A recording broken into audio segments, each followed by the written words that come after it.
Oke, bismillahirrahmanirrahim. Assalamualaikum warahmatullahi wabarakatuh. Waalaikumsalam warahmatullahi wabarakatuh. Alhamdulillahirabbil alamin wa bihi nasta'in wa ala asyrafil anbiya'il mursalin wa ala alihi wa sahbihi ajmain amma ba'du. Oke, sebelum mulai aku menyapa teman-teman dulu semua. Gimana teman-teman puasanya hari ini? Pada lancar kan? Alhamdulillah, semoga lancar sampai maghrib ya. Semoga dengan menyimak obrolan kita hari ini dapat membuat semangat kalian tambah lagi dan dapat bermanfaat buat kalian semua, buat kita semua juga. Alhamdulillah, pada kesempatan kali ini kita kembali lagi di podcast Tarim Ramadan season 3 yang pastinya akan menyimak banyak obrolan-obrolan yang sangat bermanfaat, yang bakal bermanfaat buat di kehidupan kita sehari-hari. Di sini aku sebagai host dan alhamdulillah pada hari ini kita kedatangan tamu yang sangat istimewa, yaitu Ustadz Hamami. Assalamualaikum Ustadz, gimana Ustadz kabarnya hari ini? Alhamdulillah sehat. Alhamdulillah, semoga selalu diberi kesehatan ya Ustadz. Amin. Alhamdulillah. Nah, pada di episode kali ini, Ustadz Hamami ini akan menjelaskan topik yang sangat relevan pada kehidupan kita sehari-hari, yaitu meresapi makna nuzulul Quran. Jadi pastikan tetap menyimak sampai akhir ya teman-teman, karena insya Allah akan memberikan manfaat yang sangat luar biasa untuk kehidupan kita sehari-hari. Baik, untuk lebih jelasnya, mari kita dengarkan pemaparan materi kepada Ustadz Hamami yang akan menjelaskan materi hari ini. Terima kasih. Assalamualaikum warahmatullahi wabarakatuh. Waalaikumsalam warahmatullahi wabarakatuh. A'udzubillah, bismillah, walhamdulillah, salatu wassalamu ala rasulillah, wa ala alihi wa sahbihi wa mawalah. Amma ba'du, qala Allah ta'ala fi ayatil karim, bismillahirrahmanirrahim. Syahrul Ramadan alladzi unzila fihi al-Qur'an, hudan lin-nasi wa bayyinatin minal huda wal furqan, al-ayah. Sadaqallahul azim wa sadaqa rasuluhu nabiyul habibul karim wa nahnu ala dzalika minasyahidin wa syakirin walhamdulillahi rabbil alamin. Alhamdulillahi rabbil alamin. Gimana kabar? Sehat-sehat? Alhamdulillah. Tentunya pertama kita sama-sama ucapkan alhamdulillahi rabbil alamin sebagai ungkapan syukur kita kehadirat Allah Subhanahu wa taala atas curahan nikmat yang telah dilimpahkan kepada kita semua, sehingga alhamdulillah kita masih bisa melaksanakan rangkaian aktivitas baik itu muamalah ataupun ubudiyah. Mudah-mudahan rangkaian aktivitas kita tercatat sebagai ibadah di hadapan Allah Subhanahu wa taala. Amin. Alhamdulillah, kembali kita pada kesempatan hari ini masih diberikan kesempatan oleh Allah Subhanahu wa taala memasuki bulan suci Ramadan, sehingga kita bisa mengisi sebahagian tugas kita sebagai umat Islam, yaitu melaksanakan saum atau puasa di bulan suci Ramadan. Di bulan suci Ramadan ini sangat kompleks sekali, sangat banyak keunggulan, keutamaan di bulan-bulan suci Ramadan ini. Di antaranya adalah di samping Lailatul Qadar, ada juga yang disebut yang sering kita laksanakan, yaitu nuzulul Quran. Artinya nuzulul Quran itu adalah di mana Allah menurunkan seluruh rangkaian ayat-ayat Al-Quran yang jumlahnya 30 juz, 114 surat, 6.666 ayat. Jadi keseluruhan ayat Al-Quran Allah turunkan dari Lauhil Mahfuz ke Baitul Izzah di langit dunia, di langit bumi. Itu adalah diturunkan pada bulan suci Ramadan. Dengan tujuan Allah menurunkan ayat Al-Quran yaitu sebagai hudan linnas wa bayyinatin minal huda. Jadi di ayat pertama, Syahrul Ramadan alladzi unzila fihil Qur'an. Allah menurunkan ayat Al-Quran di bulan suci Ramadan dengan tujuannya adalah hudal linnas, memberikan hidayah, memberikan petunjuk, memberikan bimbingan kepada seluruh manusia. Jadi bahasanya hudal linnas, bukan hudal lil mukminin atau hudal lil muslimin. Jadi Al-Quran ini secara umum untuk seluruh manusia yang ada di muka bumi, supaya manusia itu mendapatkan petunjuk dari Allah Subhanahu wa taala melalui ayat-ayat suci Al-Qur'an.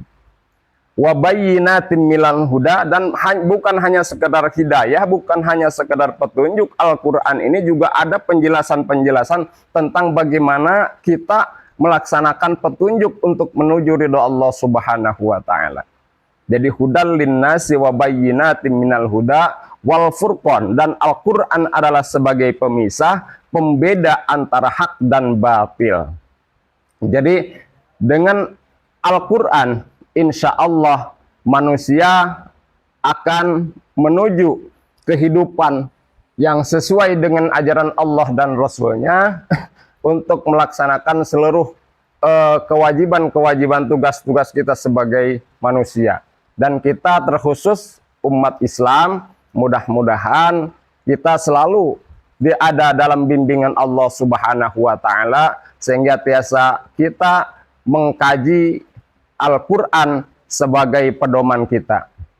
Dan ada sebuah hadis yang menjelaskan tentang keutamaan Al-Quran. Ada 4 golongan manusia yang dirindukan oleh surga, yang itu diantaranya manusia orang yang terkait hatinya kepada Al-Quran.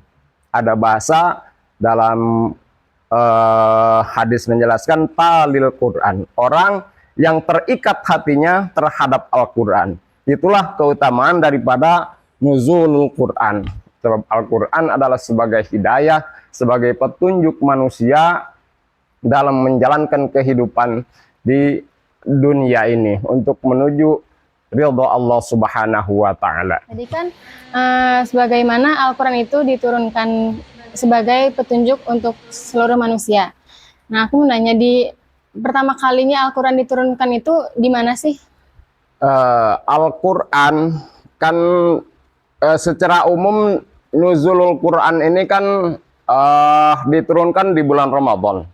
Di bulan Ramadan ini, jadi secara keseluruhan Al-Quran diturunkan oleh Allah Subhanahu wa taala dari Lauhil Mahfuz menuju Baitul Izzah, yaitu langit bumi, yaitu bertepatan pada tanggal, ada yang berpendapat Al-Quran itu diturunkan pada tanggal 2 malam 24 Ramadan. Ada juga yang menjelaskan Al-Quran diturunkan secara keseluruhan diturunkan pada tanggal malam 27 Ramadan. Setelah itu di langit bumi yang disebut Baitul Izzah, baru secara bertahap Al-Quran diturunkan sesuai apa yang dihadapi oleh baginda Rasulullah Shallallahu Alaihi Wasallam.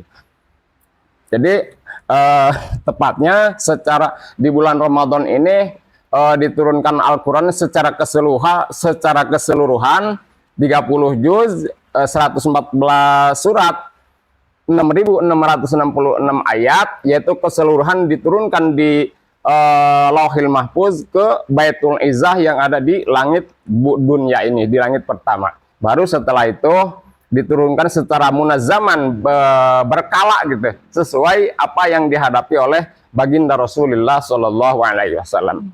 Sebagaimana ayat pertama yang diturunkan kita semua tahu, surat apa itu namanya? Ayat surat yang pertama yang diturunkan Al-Alaq.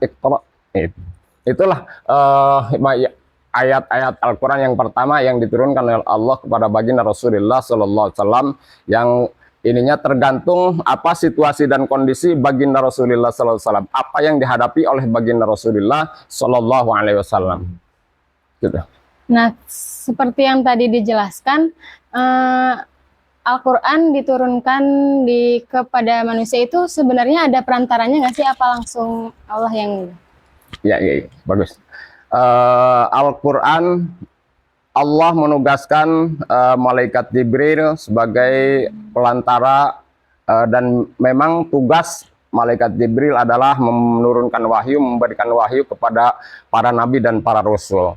Al-Quran diturunkan oleh Allah melalui malaikat Jibril kepada baginda Rasulullah SAW, dan turunnya ayat itu sesuai apa yang dihadapi oleh baginda Rasulullah SAW. Secara khusus Al-Quran itu diturunkan kepada baginda Rasul untuk mengatasi permasalahan yang menimpa baginda Rasul. Tapi secara hukum, secara umum, hukum Al-Quran adalah untuk seluruh manusia yang ada di muka bumi. Demikian. Nah, tadi seperti yang Ustadz jelaskan, bahwa Al-Quran itu diturunkan secara bertahap. Kenapa sih Al-Quran itu harus diturunkannya secara bertahap gitu? Kenapa nggak langsung Ya, enggak semuanya gitu? Nah, tadi udah jelaskan, Al-Quran itu sesuai kebutuhan dan sesuai permasalahan yang dihadapi oleh baginda Rasulullah SAW. Sedangkan Al-Quran kan itu adalah sebagai solusi, jalan keluar dari Allah Subhanahu wa Ta'ala untuk mengatasi permasalahan yang dihadapi oleh baginda Rasulullah Sallallahu Alaihi Wasallam. Makanya sesuai apa yang dihadapi baginda Rasul, maka turunlah ayat tersebut. Seperti ada ayat yang disebut salah satu ayat yang disebut pada saat itu Amul Hazan, di mana pada saat itu baginda Rasul dalam keadaan susah, maka turunlah ayat Al-Isra, subhanallazi asra bi'abdihi laila. Itu adalah sebagai penghibur lah, ayat penghibur di mana Rasulullah dalam keadaan susah pada saat itu, maka turunlah ayat Al-Isra, subhanallazi asra bi'abdihi laila. Itulah kenapa ayat Al-Quran itu diturunkan secara berkala, tidak sekaligus. Maka tadi yang sekaligus itu yang dari Lauhil Mahfuz ke Baitul Izzah yang ada di langit dunia, itu yang secara utuh keseluruhan diturunkan oleh Allah. Maka untuk mengatasi permasalahan baginda Rasul, maka secara berkala diturunkan sesuai apa yang dihadapi oleh baginda Rasulullah Sallallahu Alaihi Wasallam. Izin bertanya, Al-Quran tadi sebagai petunjuk manusia. Iya. Nah, aku ada pertanyaan, gimana sih Al-Quran itu membentuk karakter seorang Muslim? Bagaimana Quran membentuk seorang Muslim? Dalam surat Al-Baqarah di awal-awal surat dijelaskan bahwa Al-Quran adalah hudal linnas. Atau di awal surat Al-Baqarah, Dzalikal kitabul la raiba fihi hudal lil muttaqin. Al-Quran adalah sebagai petunjuk untuk menuju takwa. Jadi secara umum Al-Quran kan huda linnas, petunjuk untuk seluruh manusia. Maka dijelaskan kembali dalam ayat lain, hudal lil muttaqin, petunjuk untuk menuju menjadi seorang yang muttaqin, orang yang takwa. Maka dijelaskan kembali, seperti apa sih orang-orang yang takwa itu? Allazina yu'minuna bil ghaibi wa yuqimunas shalah. Itulah cara menjelaskan bahwa Al-Quran itu hidayah bagi manusia.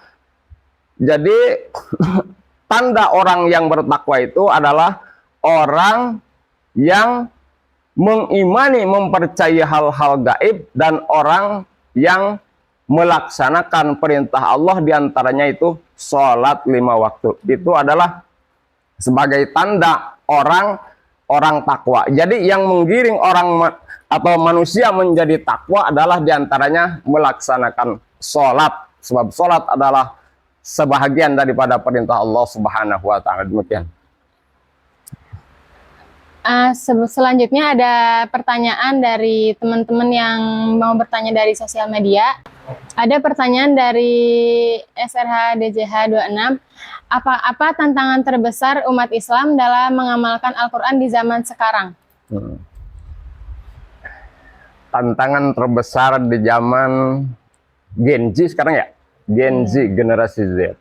Tantangan terbesar sekarang ini adalah untuk ilmu tentang Al-Quran, untuk Al-Quran adalah gencarnya teknologi-teknologi sekarang, teknologi modern. Sebenarnya ini pun teknologi ini patut kita syukuri juga. Ini adalah nikmat juga dari Allah Subhanahu wa Ta'ala, tidak bisa kita pungkiri. Cuman tantangan terbesar untuk mempelajari Al-Quran adalah diantaranya di samping pergaulan, yaitu gencarnya teknologi itu yang harus kita pahami, yang harus kita ingat bahwa untuk menjalani kehidupan ini tidak hanya sekedar kita menjalankan apa yang kita inginkan, dan ada aturan-aturan yang baku, yang aturan Allah Subhanahu wa Ta'ala yang tersimpan di dalam ayat-ayat Al-Quran. Maka tantangan terbesarnya sekarang adalah bagaimana kita mengimbangi teknologi-teknologi modern yang ada di zaman sekarang, itulah diantaranya. Dan solusinya adalah kita sering-seringlah acara perkumpulan seperti ini untuk sedikit mengkaji tentang ayat-ayat Al-Quran. Insya Allah dengan hal seperti ini orang akan sedikit terketuk untuk mengkaji tentang ayat-ayat suci Al-Quran. Demikian. Selanjutnya ada pertanyaan selanjutnya. Nah, bagaimana nuzulul Quran mempengaruhi kehidupan sehari-hari umat Islam? Nuzulul Quran mempengaruhi kehidupan kita sehari-hari ya. Untuk kehidupan sehari-hari umat Islam. Nuzulul Quran itu penting kita peringati bahwa di dalam kehidupan kita sehari-hari tidak lepas daripada aturan Allah Subhanahu wa Ta'ala. Bagaimana kita menjalankan kehidupan ini, jangan sampai kita terlepas dari rel-rel Allah yang tercatat dalam ayat-ayat Al-Quran. Maka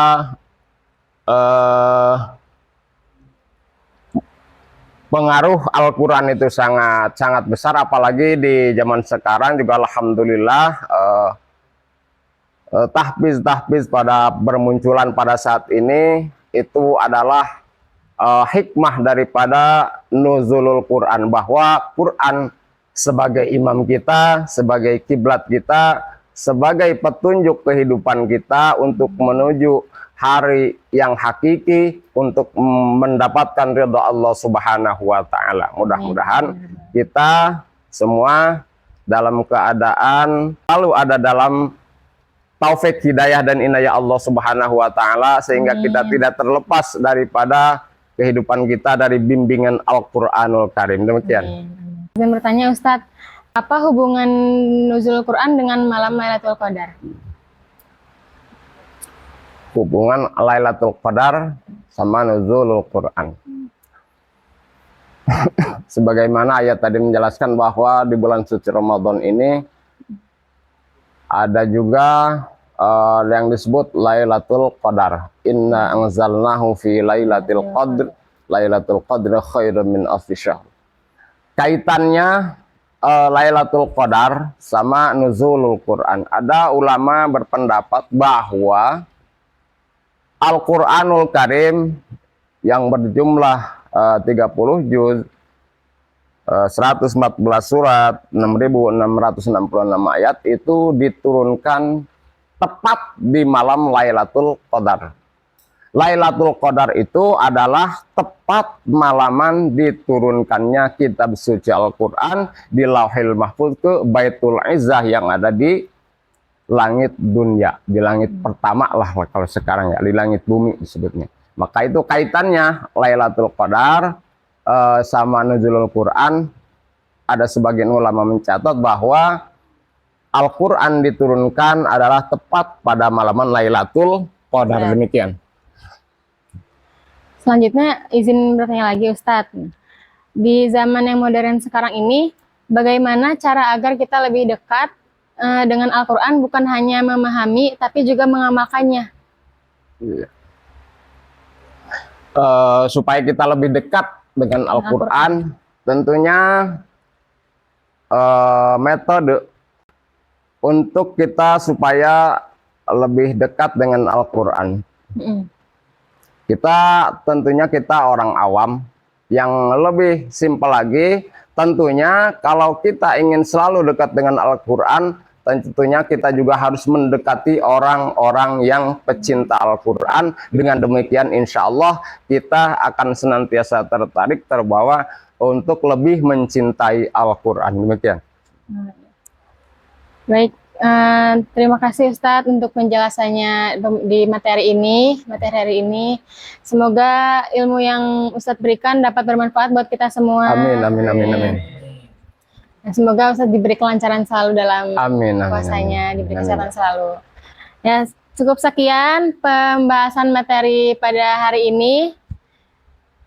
Semoga bermanfaat untuk kita semua dan kalian mendapatkan berkahnya di materi hari ini. Amin, amin. Cukup sekian. Assalamualaikum warahmatullahi wabarakatuh. Waalaikumsalam warahmatullahi wabarakatuh.